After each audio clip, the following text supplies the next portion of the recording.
رات کے اندھیرے میں اپنے گھر کا کوڑا اگر اٹھا کر کے ہم نے ہمسایوں کے گھر کے آگے پھینک دیا تو صاحب ہمسائے نے بھی یہی کیا، اس نے اپنے گھر کا کوڑا رات کے اندھیرے میں ہمارے گھر کے آگے پھینک دیا، اور سارے گلی کے لوگ ایک دوسرے کے گھر کے آگے کوڑا پھینکتے رہے، اور صبح ساری گلی جو تھی وہ کوڑے سے بھری ہوئی تھی، اور وہاں تعفن پیدا ہوا، وہاں بدبو پیدا ہوئی، وہاں مکھیاں اور مچھر پیدا ہوئے جو پلٹ کے ہمارے اوپر آئے۔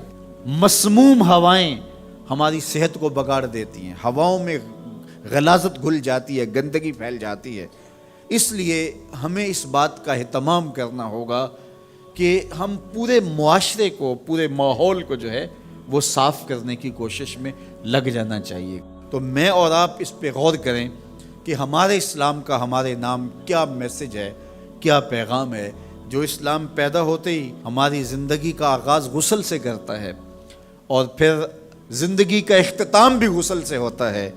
دن میں 5 نمازیں ہیں اور ان کے لیے بار بار وضو کرنا ہوتا ہے، اور اگر حد سے اکبر لاحق ہو جائے تو فوراً ہمیں غسل کر کے اس کو دور کر کے پاکیزگی حاصل کرنے کی تلقین ہے۔ وَثِيَابَكَ فَطَهِّرْ، اپنا لباس پاک کرو، اس کی ہمیں تلقین کی گئی ہے۔ الطہور شطر الایمان، طہارت کو آدھا ایمان قرار دیا گیا ہے۔ کتنی بڑی بات ہے۔ آج ہم اپنے گلی محلے دیکھیں، اپنے کوچہ و بازار دیکھیں، اپنے اطراف میں پھیلی ہوئی گندگیاں دیکھیں تو پھر ہمیں شرم آتی ہے کہ کیا ہم وہ مسلمان ہیں کہ جس مسلمانی کا ہم سے تقاضا کیا گیا تھا۔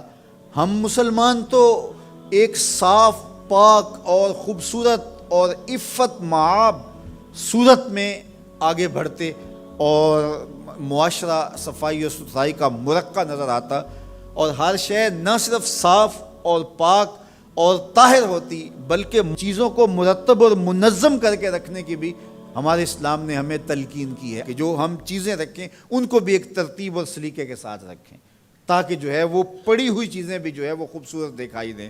حتیٰ کہ بال الجھے ہوئے پسند نہیں کیے گئے، اور کہا کہ من کان لہ شعر فلیکرمہ، جو بال رکھے پھر بالوں کو سنوار کے رکھے، بال الجھے ہوئے رکھے، تو یہ پسند نہیں کیا گیا۔ تو یہ ہمارے دین نے ہم سے تقاضا کیا ہے، جہاں ہم رہتے ہیں، جس گلی میں رہتے ہیں، جس محلے میں رہتے ہیں۔ ہم نے یہ دیکھا ہے کہ 10 مرلے کا ایک کنال کا گھر بنگلہ بنایا، اور اس کے اندر اتنا اچھا اہتمام کیا، ایک ایک کونے اور گوشے کو ہم نے سلیقے کے ساتھ بنایا اور خوبصورتی کے ساتھ بنایا، لیکن گھر کے آگے 10 فٹ کی گلی ہے تو وہ گندگی سے اٹی پڑی ہے۔ ہمارے گھر کے سامنے جوہر پانی کا بڑا ہے، اور جس کے اندر گندگی اور غلاظت ہے، اور وہ چھینٹے اڑ کے ہمارے گھر کے اندر ہی گرتے ہیں، اور وہاں پیدا ہونے والی مکھیاں اور مچھر ہمارے گھر کے اندر ہی غلاظت کا جو ہے وہ سبب و ذریعہ بنتے ہیں، اور اس گندگی کے ماحول سے ہوا بھی مسموم ہوتی ہے جو بیماریاں پھیلاتی ہے، اور اس سے جو ہے وہ ہم خود متاثر ہوتے ہیں۔ لیکن ہم سمجھتے ہیں کہ یہ 10 مرلے کی جگہ، یہ ایک کنال کا ٹکڑا تو ہمارا ہے، یہ ہماری ذمہ داری ہے۔ 5-5 فٹ گلی آتی ہے تو گلی کے 10 لوگ مل کر کے جو ہے کیا وہ اپنی گلی کی صفائی کا اہتمام اور انتظام نہیں کر سکتے؟ اگر صفائی پسند ہم حقیقت میں ہوتے تو پھر کبھی بھی ہم اس کو پسند نہ کرتے۔ تو یہ وہ چیزیں ہوتی ہیں جو کسی معاشرے کی عکاسی کرتی ہوتی ہیں، کسی معاشرے کا چہرہ ہوتا ہے، اس کے نفسیات سمجھ میں آتے ہیں کہ یہ معاشرہ کیسا ہے۔ تو ہم صحیح معنوں میں اسلام کے مزاج سے آشنا ہی نہیں ہوئے کہ اسلام تو ہمیں آغاز میں ہی صفائی اور ستھرائی کی تلقین کرتا ہے۔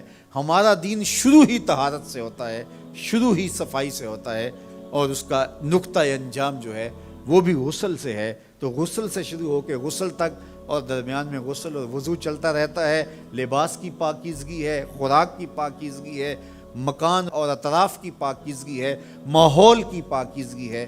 ہمارا دین ہمیں اس کی تلقین کرتا ہے۔ راستے کے اندر پڑا ہوا کوئی کانٹا اٹھا کے ایک طرف رکھ دینا، کوئی اینٹ کا ٹکڑا اٹھا کے ایک طرف رکھ دینا، کوئی پتھر کا ٹکڑا اٹھا کے ایک طرف رکھ دینا، اور راستے کو صاف کر دینا، تو یہ صدقہ قرار دیا گیا ہے، اور اللہ رسول کی رضا کا سبب اور ذریعہ قرار دیا گیا ہے۔